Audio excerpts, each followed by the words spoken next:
Mitos al descubierto.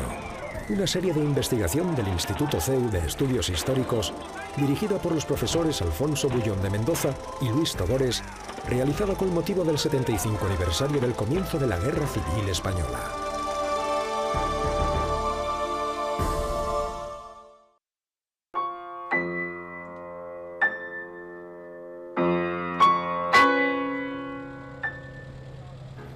En noviembre de 1936, a los 4 meses del inicio de la Guerra Civil Española, las tropas del Ejército Nacional llegaban a las puertas de Madrid. El gobierno de la República, presidido por el socialista Francisco Largo Caballero, huyó de la ciudad, dejando la suerte de los madrileños en manos del Partido Comunista, que ante la posibilidad de que los miles de presos políticos que se hacinaban en las cárceles madrileñas fueran liberados, decidió exterminarlos.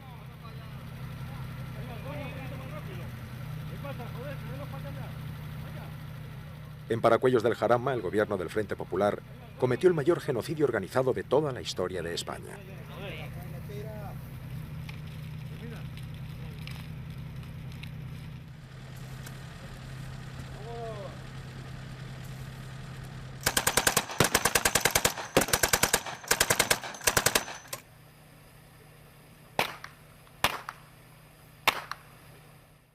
El 6 de noviembre de 1936, las tropas nacionales, el Ejército de África, llegó a las puertas de Madrid, a los arrabales en los cuales ahora nos encontramos. El gobierno de Largo Caballero, temeroso de la posibilidad de que la ciudad cayese en manos de Franco en los próximos días, decidió huir a Valencia. El Partido Comunista decidió defender la ciudad a cualquier precio, siguiendo las directrices de sus asesores soviéticos. Nos encontramos delante del Ministerio del Aire, en el mismo solar donde se encontraba la tenebrosa y tétrica cárcel Modelo, de la que se produjeron las más importantes sacas de presos que luego serían fusilados en Paracuellos del Jarama. Los 3 años que el Partido Comunista controló Madrid sirvieron para un exterminio decidido y organizado de gran parte de la población civil madrileña que se pensaba que podía ser contraria al Frente Popular. 18 de julio. Fracasa el golpe. Comienza la guerra. El golpe militar que dio comienzo el 17 de julio bajo la dirección del general Mola fue un rotundo fracaso. En la noche del 18 al 19 de julio, a las 4 de la mañana, presentó su dimisión como jefe de gobierno Casares Quiroga. Azaña encomendó tras diversos intentos a José Giral formar gobierno, lo que logró este tras aceptar entregar armas a las milicias particulares de los partidos de izquierdas.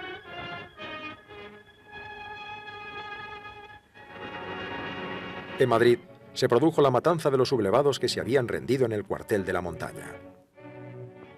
La disolución del ejército y de las fuerzas del orden por el gobierno republicano de Giral el 19 de julio propiciaron que los sublevados pudiesen convertir su fallido alzamiento militar en una guerra civil que habría de durar 3 largos años. La población de derechas, que vio el golpe con simpatía, pero sin moverse de sus casas, pronto se vio forzada por los acontecimientos a decantarse claramente a favor de los sublevados, como consecuencia del proceso revolucionario al que dio paso el gobierno republicano, al entregar el control de la calle a las milicias políticas comunistas, socialistas y anarquistas, extremadamente radicalizadas y violentas.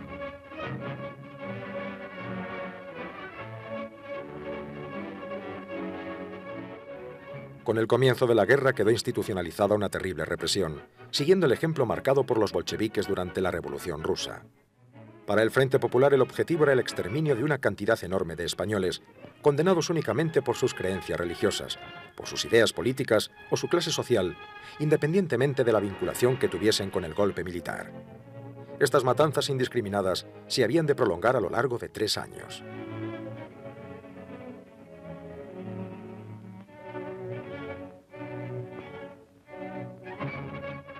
El 19 de julio la Segunda República murió a manos del golpe militar y de la Revolución Roja que habían desatado sus teóricos defensores.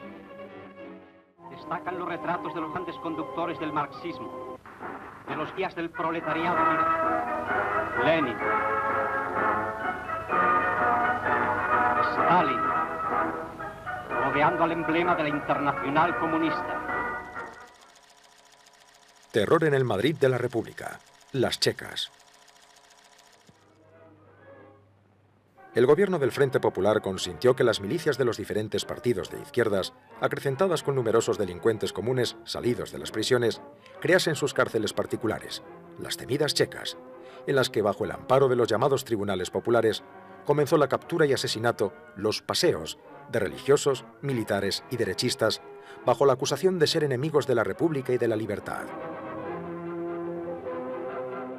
Todos los partidos del Frente Popular fundaron checas en Madrid, pero sin lugar a dudas, los socialistas y sobre todo los comunistas fueron quienes las convirtieron en un instrumento de control político al servicio de sus intereses de partido, siguiendo el ejemplo y directrices impuesto por los soviéticos durante la Revolución Rusa.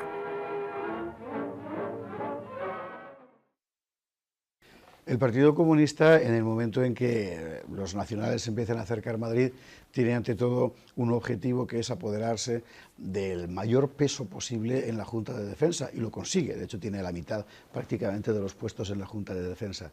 Su objetivo en ese momento, por supuesto, es el del control político de todo el gobierno del Frente Popular. Siempre había sido ese el objetivo del PC, y muy concretamente, y por instigación directa de Moscú y de la Internacional Comunista, la eliminación de lo que llamaban la quinta columna. Quinta columna, que teóricamente eran los presos que por su carácter de funcionarios, de militares, de carrera, etcétera, podían engrosar las filas nacionales si Madrid caía, y que por tanto consideraba el Frente Popular y específicamente el PC que debían ser exterminados. Y que en la práctica esta quinta columna en realidad era clandestina, es decir, nadie sabía quién era. Lo que había en las cárceles era, sí, militares, funcionarios, pero también otros muchos miles de personas que no tenían nada que ver con esta cuestión, que estaban allí por ser de derechas o por ser religiosos. Bien, es sobre ellos sobre quienes se va a aplicar el exterminio de la quinta columna cuando finalmente, y por instigación muy directa de Koltsov, que es un agente de Stalin, se lleve a cabo.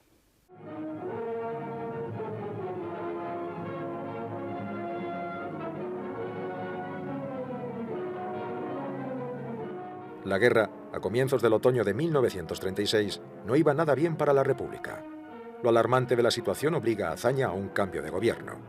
Se hizo cargo del poder el socialista Largo Caballero, radical y violento, y que ya había demostrado su compromiso liderando el fracasado golpe de Estado que conocemos por Revolución de Asturias de 1934.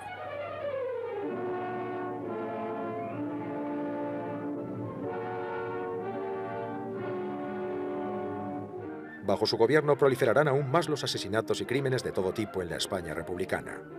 Las numerosas milicias frente populistas se convertirán en las dueñas de la situación, apartando al gobierno republicano en la práctica del poder.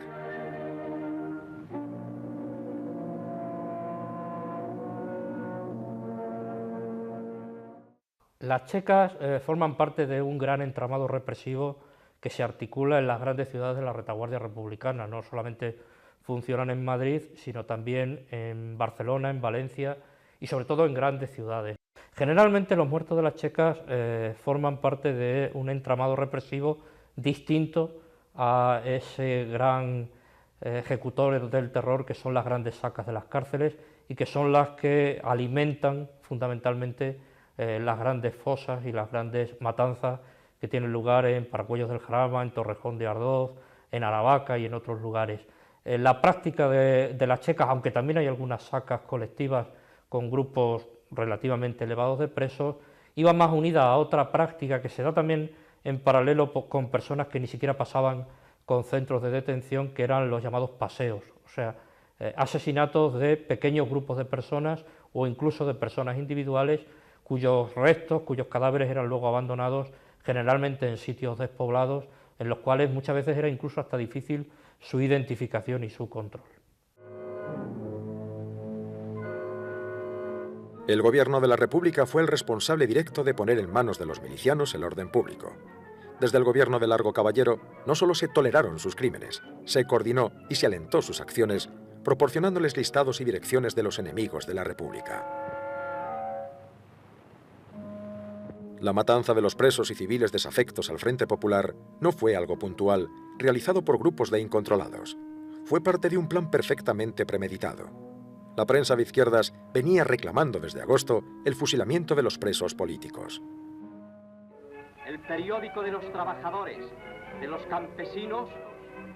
El periódico comunista del Quinto Regimiento, Milicia Popular, publicaba el 5 de agosto.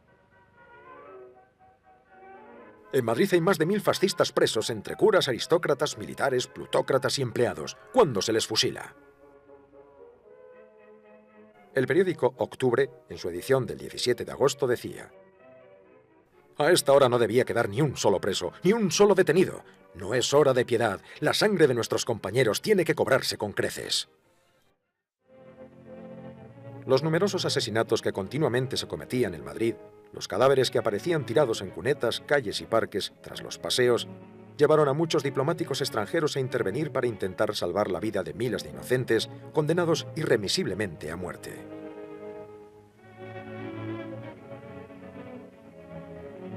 Los diplomáticos empezaron a acoger a muchos madrileños en sus embajadas.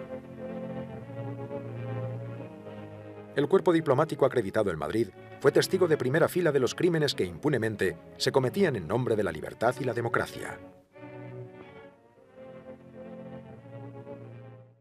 Hombre, destaca en primer lugar, desde luego, Felix Slayer, que era cónsul de Noruega en Madrid. También podemos hablar de Edgardo Pérez Quesada, que se convierte en el encargado de negocios de Argentina. También podemos hablar de Aurelio Núñez Morgado, el embajador de Chile. Podemos también hablar de Zdenko Formanek, que es el encargado de negocios de Checoslovaquia. Podemos hablar de muchísimos diplomáticos, Ramón Estalella por Cuba, es decir, muchísimos diplomáticos, puesto que prácticamente casi todas las legaciones y representaciones extranjeras acreditadas en Madrid organizaron el asilo diplomático. El cónsul noruego Felix Slayer es uno de los testigos más importantes, pues nos ha dejado escritas sus vivencias en un libro que es, sin duda, el principal testimonio sobre estos sucesos.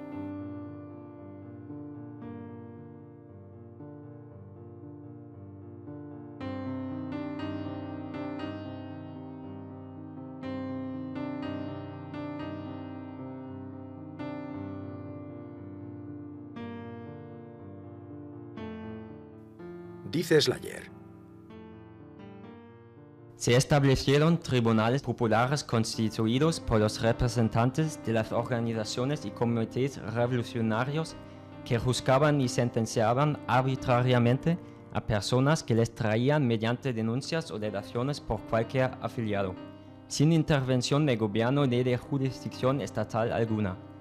Habían montado sus propias cárceles y tribunales privados, los cuales juzgaban y asesinaban, según su antojo y buen parecer. Las principales víctimas de estos crímenes fueron militares, personas de derechas y muchísimos curas y monjas. Desde un primer momento fueron el objetivo prioritario a exterminar en nombre de la lucha de clases y del triunfo del proletariado, al ser vistos como defensores del capitalismo y la reacción. Un bandito de 28 años llamado García Atadell estaba al frente de una brigada de la Policía del Estado, por medio de la cual no solo cometía los más inauditos desvalijamientos, sino que en cientos de casos entregaba a las víctimas de los mismos no a la policía, sino a las checas más sanguinarias.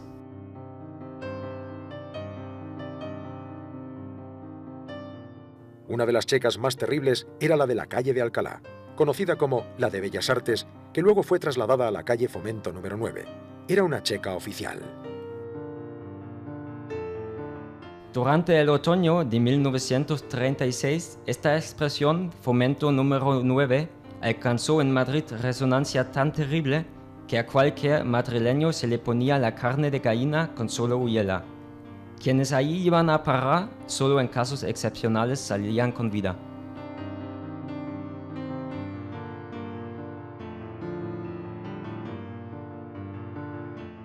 A petición de las organizaciones políticas, la policía facilitaba cédulas o certificados de libertad.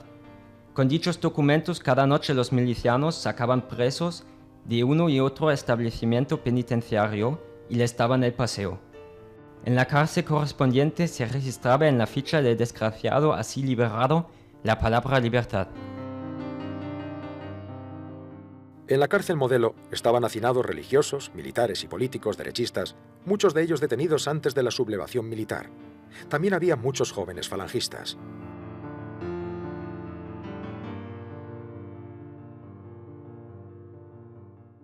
En el Madrid bajo el control de las milicias y de sus checas, las grandes cárceles estatales podían parecer un lugar de cierta seguridad. Esta situación terminó el 15 de agosto, cuando entraron en la Modelo con autorización del Ministerio de Gobernación, milicianos socialistas y comunistas y agentes de la Dirección General de Seguridad, para registrar a los presos derechistas, especialmente a los falangistas, y hacerse con el control de estas prisiones.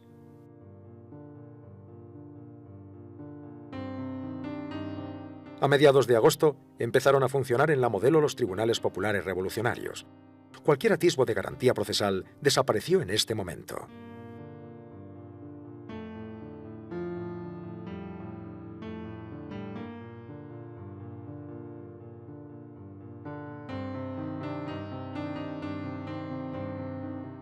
La noche del 22 al 23 de agosto fueron asesinados el diputado en Cortes Doctor Albiñana, Melquiades Álvarez, republicano convencido y jefe del Partido Reformista, José María Martínez de Velasco, exdiputado y exministro, Fernando Primo de Rivera, militar y miembro de Falange, Manuel Rico Abelló, diputado y exministro, Julio Ruiz de Alda, aviador militar y falangista.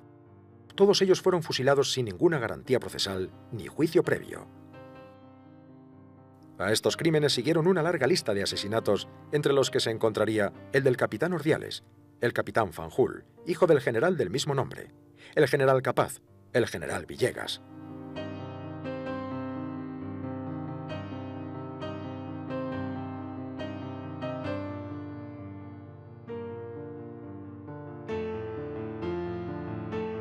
Los curas, frailes y monjas fueron objetivo prioritario en este enorme plan de exterminio que los frentepopulistas pusieron en funcionamiento. El único motivo de su encarnizada persecución era la fe religiosa que profesaban. Una de las comunidades religiosas que fue totalmente aniquilada fue la de los padres agustinos del monasterio del Escorial. Bien, en el verano de 1976 aproximadamente la comunidad la componían unos 100-110 frailes, entre sacerdotes y legos o seminaristas que estudiaban en el seminario del Escorial.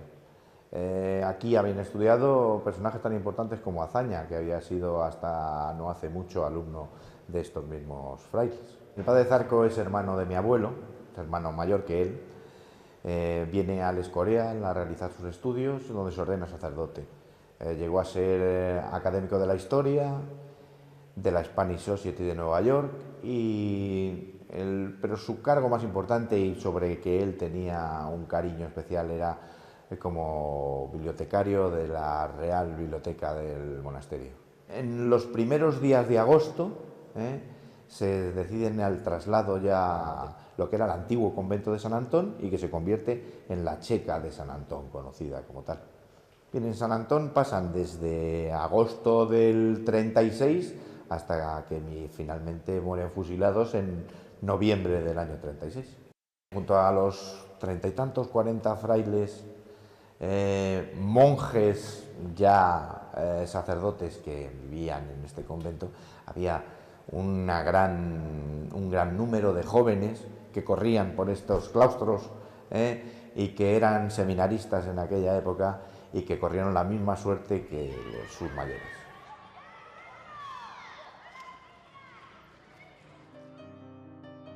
El líder socialista Indalecio Prieto, temeroso de las consecuencias internacionales que estas matanzas pudiesen acarrear al Frente Popular, intentó pararlas, aunque sin resultado.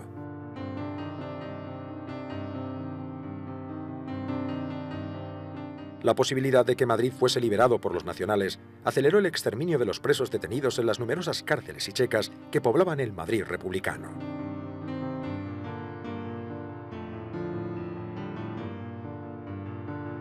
Pero las grandes matanzas estaban por empezar.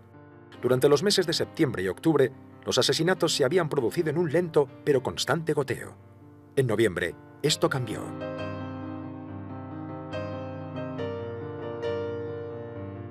En Madrid, durante los 3 años que duró la guerra, se produjo una enorme carnicería perpetrada por los partidos y sindicatos del Frente Popular. Los historiadores nos han dicho hasta ahora que esta masacre fue fruto de un estallido de odio popular como consecuencia de siglos de odio y de opresión por parte de la derecha española.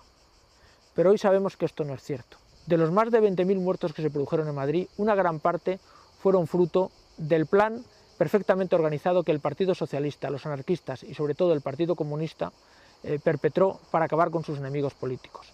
Estos sucesos luctuosos se produjeron sobre todo en Aravaca, Torrejón y especialmente donde nos encontramos, en Paracuellos del Jarama. Las grandes sacas. A finales de octubre y primeros de noviembre empezaron las grandes sacas.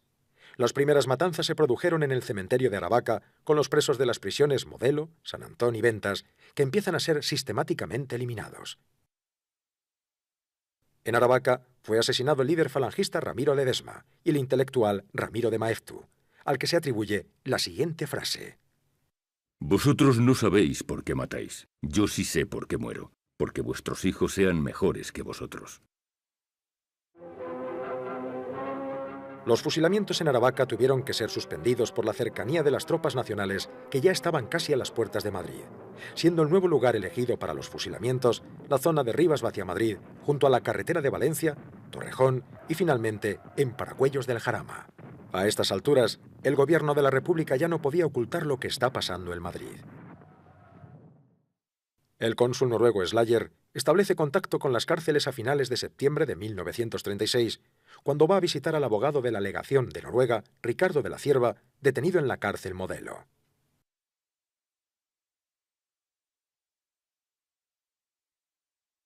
Felix Slayer, además, se va a distinguir por ser, a mi modo de ver, el descubridor y el hombre que denuncia los asesinatos masivos de Torrejón y Paracuellos.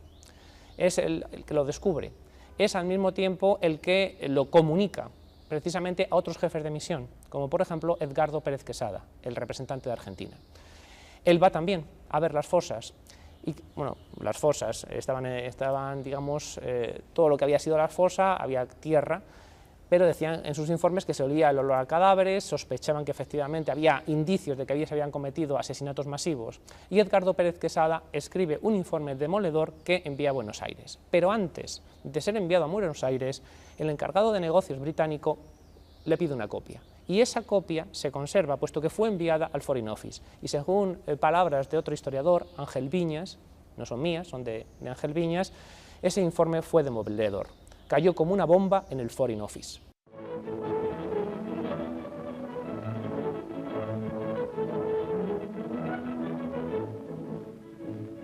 En nombre de las Cortes, al pueblo de Valencia. En la noche del 6 al 7 de noviembre de 1936, el gobierno de la República huyó de Madrid por miedo a caer en manos del Ejército de África y en la misma tarde del sábado 7 de noviembre se constituyó la Junta de Defensa de Madrid bajo la presidencia del general Miaja.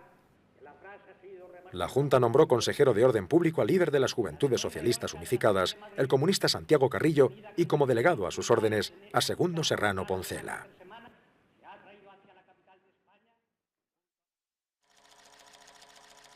Paracuellos del Jarama. Felix Slayer se entrevistó con el general Miaja, en aquellas fechas máximo responsable de la defensa de Madrid, que le garantizó que los presos en poder del gobierno de la República no sufrirían ningún daño. Slayer le preguntó por su amigo Ricardo de la Cierva. Miaja le garantizó su seguridad. Eran las 17:30 del 7 de noviembre. Hacía 2 horas que Ricardo de la Cierva había sido asesinado. También se entrevistó con Santiago Carrillo. Mantuvieron una conversación muy larga, en la que éste les dio todo tipo de garantías. Slayer sacó la impresión de que Carrillo le mentía. Dios te salve María, llena eres de gracia, el Señor es contigo.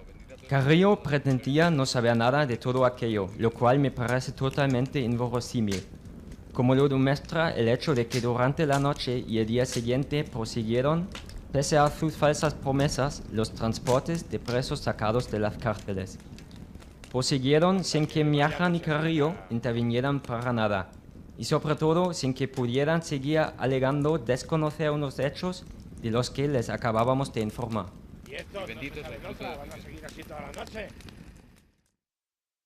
Carrillo niega, dice expresamente en su libro, en uno de sus libros, son muchos, dice que no existieron actas de la Junta de Defensa. Aquí están. O sea, es que Carrillo miente en todo lo que dice. Yo no he visto una persona que mienta más. No sé si hay ahora algún presidente del gobierno que a lo mejor miente más que él, no lo sé. Pero por allá se andarán. Porque es que todo lo que dice es mentira. Todo lo que dice Carrillo es falso. Es una cosa terrible. Tiene el prurito de la falsedad para encubrir su responsabilidad, claro. Bueno, pues Carrillo dice en la sesión del 15 de noviembre, que aparece en esas actas, dice Carrillo que él tiene la responsabilidad total y absoluta sobre todo lo que se ha referido y se referirá a los presos de Madrid, que la autoridad única la tiene el delegado del gobierno en la Junta de Defensa de Orden Público, y ese es él, y por tanto que nadie puede meterse en eso. Ya está la prueba. La prueba suprema la da el propio Carrillo el día 15 de noviembre en las actas para la Junta de Defensa de Madrid. Ya ven que yo estoy hablando con documentos, siempre.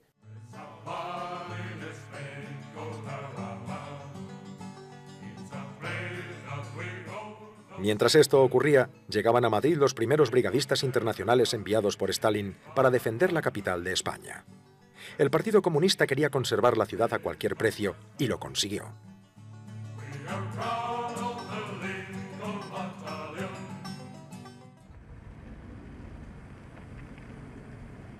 Slayer regresó a La Modelo el 8 de noviembre. Allí le informaron que la mayor parte de los presos políticos habían sido trasladados un rato antes. Habían salido atados por los codos, de dos en dos, y sin permitírsele llevar equipaje. Oficialmente, eran trasladados a otras prisiones.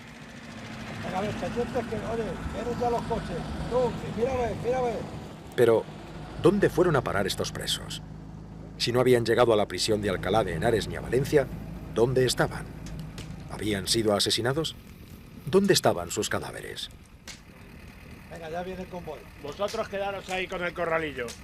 Venga, a ver estos que no se nos... Tú, mira a ver con estos, que no se nos muevan. Slayer evaluó inicialmente en 1.200 los hombres asesinados en estas primeras sacas. Los presos fueron fusilados sin juicio, estando la práctica totalidad de ellos detenidos desde antes de producirse el alzamiento militar y, por tanto, siendo incapaces de participar en el mismo. ¿Estos de dónde vendrán? ¿De La Modelo? Pues de La Modelo deben venir. ¡Sacad a los presos del último camión! ¡Vamos! ¡Todos fuera! Tenían que pasar desde la salida de Madrid por Ventas hasta llegar a este lugar un mínimo de 15 controles con contraseña para salir de Madrid entonces. Cuando llegaban aquí, eran en este lugar de Los Pinos bajados, y una vez bajados se agrupaban, como antes he dicho, en este redil, que era una especie de redil, hasta que los cogían para fusilarlos. Bueno, pues como he dicho, la media es de unas 15 horas. De ahí viene el tema tan importante que es saber en qué expedición iba cada uno para saber más o menos, ya con bastante precisión, el día de la muerte. El modus operandi, el método que utilizaban era de hacer unas listas de las cuales se conservan casi todas, el 80 o 90% de todas las listas firmadas por el delegado de Orden Público, que era el subordinado del consejero de Orden Público, dentro de la Junta de Defensa de Madrid, que se crea el mismo día 7 de noviembre del 36. Las listas de presos venían de la Dirección General de Seguridad, firmadas por Segundo Serrano Poncela, mano derecha del consejero de Orden Público de la Junta de Defensa, Santiago Carrillo. En las expediciones que empiezan en noviembre, el día 7 de noviembre, muy de madrugada, es aquí donde la madrugada del día 7 y la del día 8, la tarde del día 7 y la tarde del día 8, vienen aproximadamente unos 1.500 presos. Y esos 1.500 presos, en números redondos, son los que van a ser asesinados.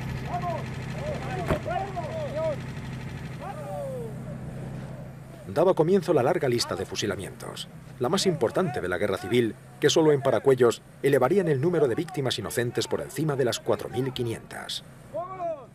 ¡Vosotros de bien! ¡Vete! ¡Vamos, deprisa! ¡Vamos, venga! ¡Venga! ¡Adentro! ¡Venga, fascista! ¡Muévete! Venga, tomeros, andar.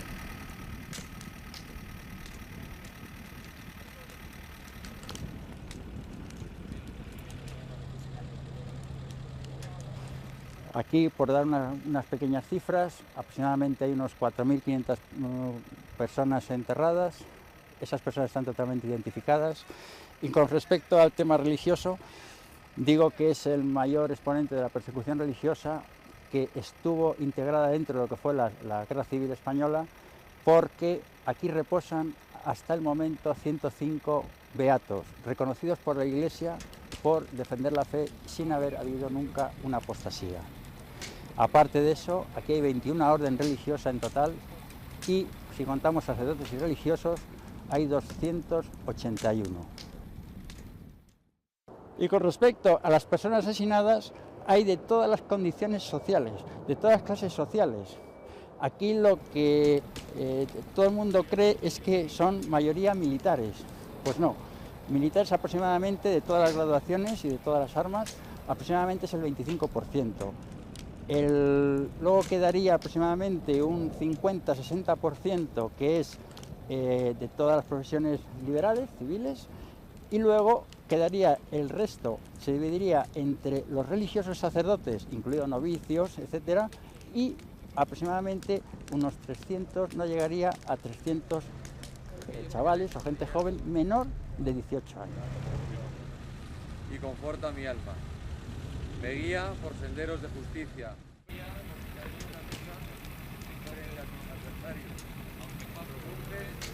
Con óleo mi cabeza, rebosante en mi copa. Tu dicha y gracia me acompañan todos los días de mi vida. Mi morada será la casa de Yahvé a lo largo de los días. Voy a dar la bendición colectiva a todos en este momento.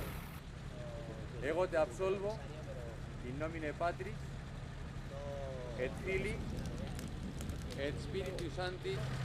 Amén. ¡Esto se ha acabado! ¡Vamos!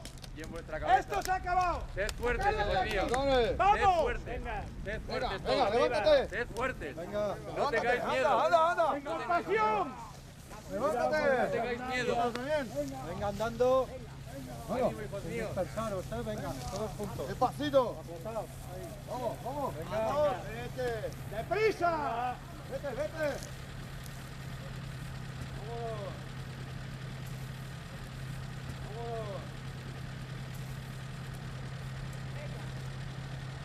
Venga, fascistas.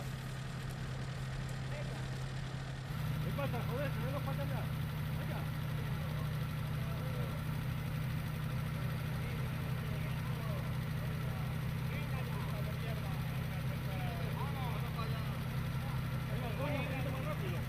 ¿Qué pasa, joder? ¿Se ven los patas ya?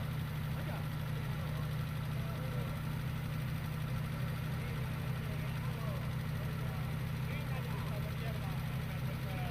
Lista, tira para adelante. Ya tira, fraile, tira.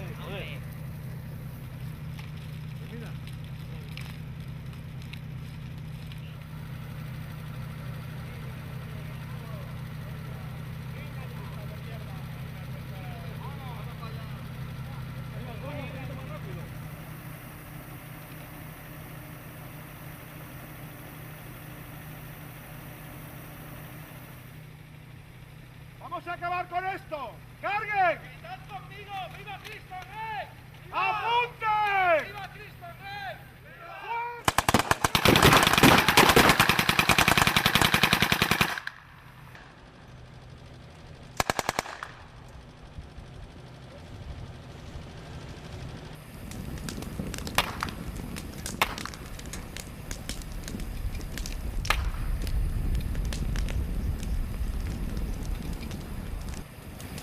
¡Viva la República!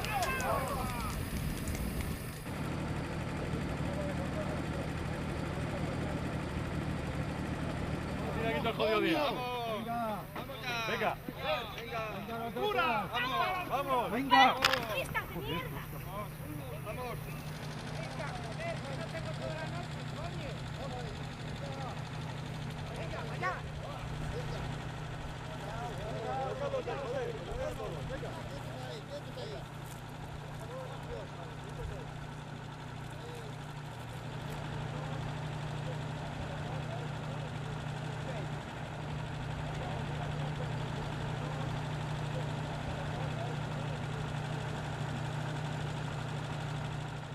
¡Atentos! ¡Vamos! ¡Carguen!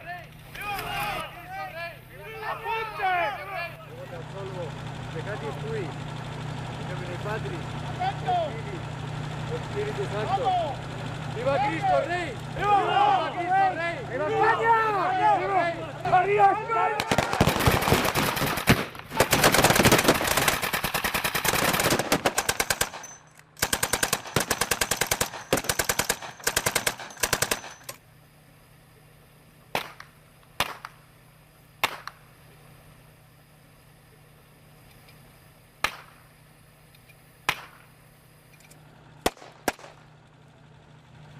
¡Viva la República!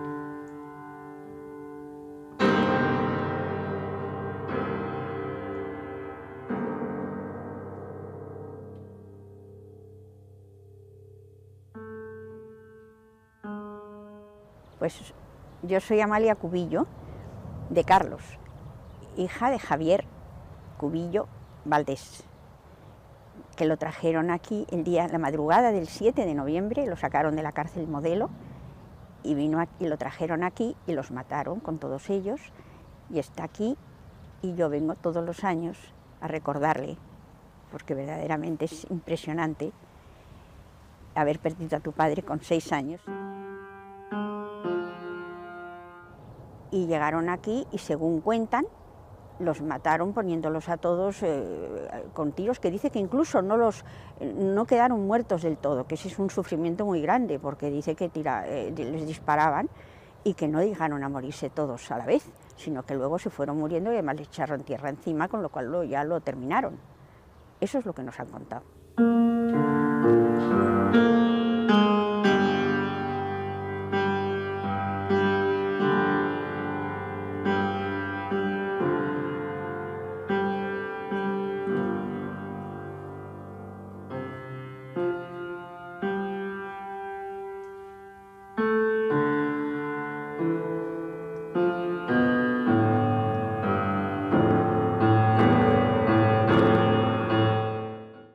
Pues yo me llamo Conchita de Carlos Mendoza, mi padre Enrique de Carlos Aracho, con 32 años, fue fusilado aquí en Paracuellos de Jarama. Le detuvo un interventor que había estado en la misma mesa que él, que era de izquierdas, y le reconoció como por haber sido interventor de derechas. Y esa vez ya le llevaron primero a San Manuel y San Benito, donde estuvo unas horas, después a la Checa de la calle San Bernardo, donde estuvo unos 8 días, y de ahí ya pasó a la cárcel Modelo. Yo, cuando lo mataron, tenía 11 meses, y cuando se lo llevaron preso, 7, o sea que recuerdos no tengo. Y la verdad es que ahora tengo 74 años, y todo esto lo he sabido con detalle a los 70, porque hasta entonces mi madre, que hace muchos años que ha muerto, jamás nos quiso hablar de todo ello, lo teníamos totalmente, si no olvidado, perdonado, porque pensábamos que era un horror lo que había pasado y que se había acabado y que había que volver a empezar sin mirar para atrás.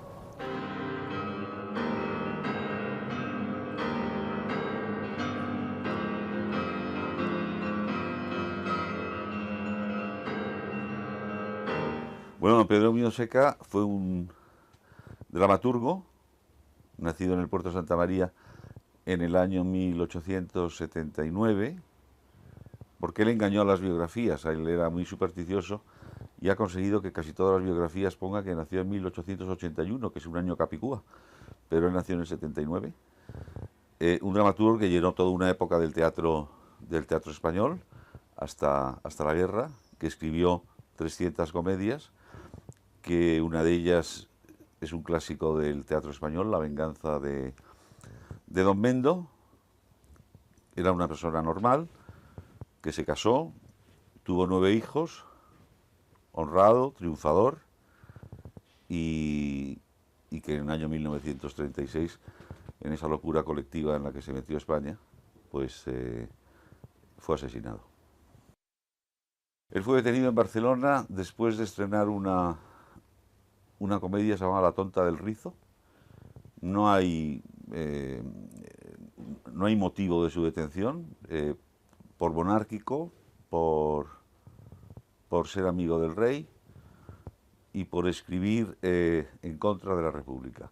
Él hacía, supuestamente en un régimen de libertades, como decían, presumía la República, él hacía crítica de la República y sobre todo de los despropósitos de determinados avances sociales que no eran avances sociales en muchas de sus comedias, y entonces eso se consideró un delito. De Barcelona fue trasladado a Madrid vía Valencia, y en Madrid fue ingresado en la cárcel checa de San Antón hasta el día 28 de noviembre, que lo sacaron de madrugada para fusilarlo en Paracuellos del Jarama. Él empezó a principios de noviembre a temer cuando vio que sus compañeros de celda, él estaba con varios marinos y oficiales del ejército y con sus hijos, pues un día no llegaron. Entonces él estaba también en aquella celda con Julián Cortés Cabanillas, con Cayetano Lucaetena y con un sacerdote, don Tomás Ruiz del Rey. Y el día 26 de noviembre, pues tuvo un juicio popular en la propia cárcel, donde se le acusó exactamente eso, de antirrepublicano, monárquico y católico, y cristiano.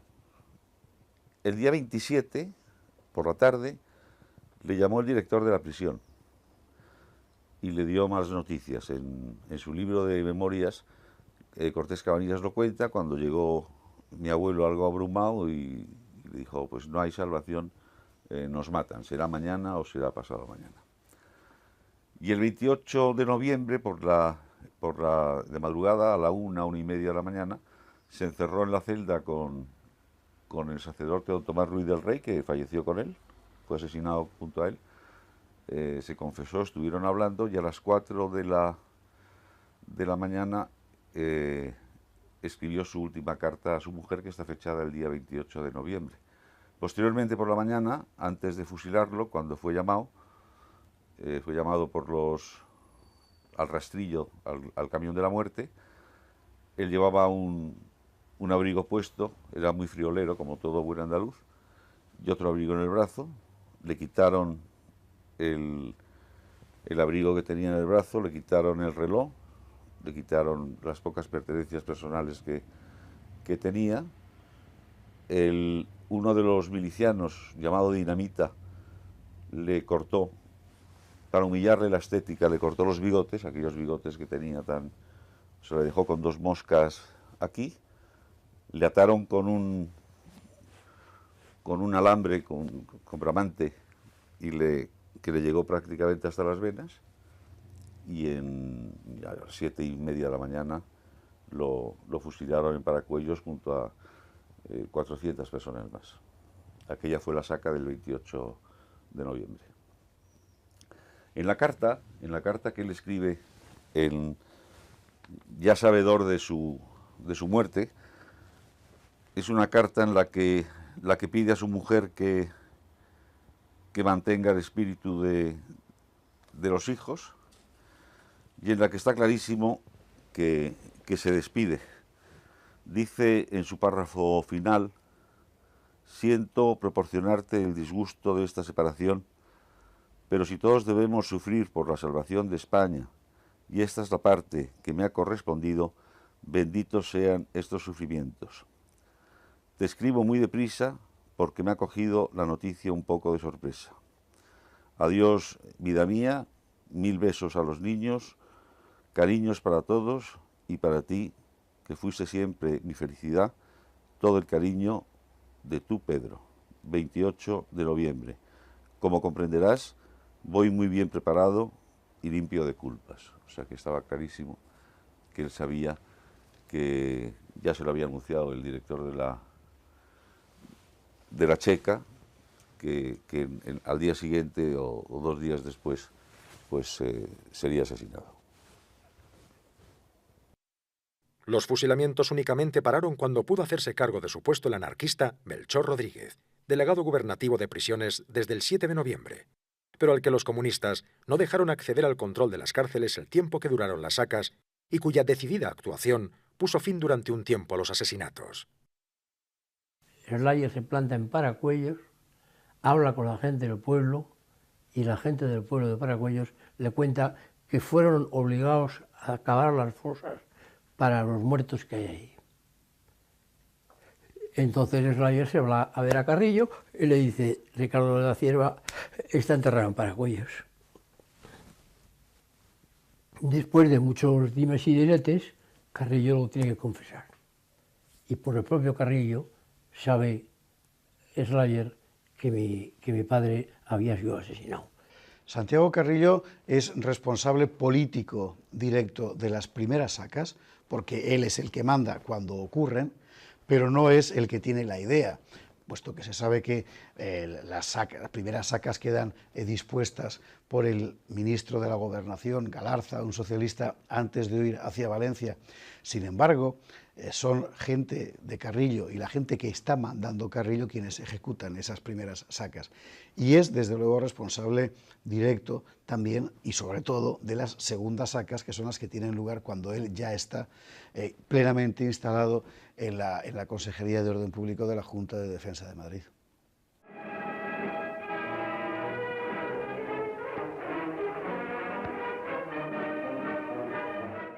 Desde un principio, las máximas autoridades de la República fueron conscientes del crimen contra la humanidad cometido en su nombre por los comunistas en Paracuellos, y cómo esto podía afectar internacionalmente a su causa. Por este motivo, intentaron ocultar los asesinatos a cualquier precio. Carrillo siempre fue defensor del exterminio de sus enemigos de clase, siguiendo puntualmente las normas y directrices relativas al exterminio de los enemigos del comunismo. Carrillo declaró en octubre de 1975 a la periodista Oriana Fallaci: Yo no condeno la violencia, no estoy contra la violencia, la acepto cuando es necesaria, y si la revolución va a tener necesidad en España de la violencia, como ha tenido necesidad en otros países, estaré pronto para ejercitarla. 7 décadas después del final de la guerra, nadie parece recordar la masacre organizada más importante de la Guerra Civil Española. Nos encontramos en el pueblo de Paracuellos del Jarama, junto a las pistas del aeropuerto de Barajas, donde se encuentra un cementerio incómodo en el que ni el Estado, ni los historiadores, ni tampoco la sociedad española quiere recordar, porque probablemente lo que cuentan sus lápidas, esa historia sea verdaderamente incómoda para todos los españoles. En este cementerio, olvidado, solamente de vez en cuando vienen los hijos y nietos de esos miles de víctimas que murieron en el otoño-invierno de 1936, fruto de la revolución socialista y comunista que imperaba en el Madrid rojo de principios de la Guerra Civil.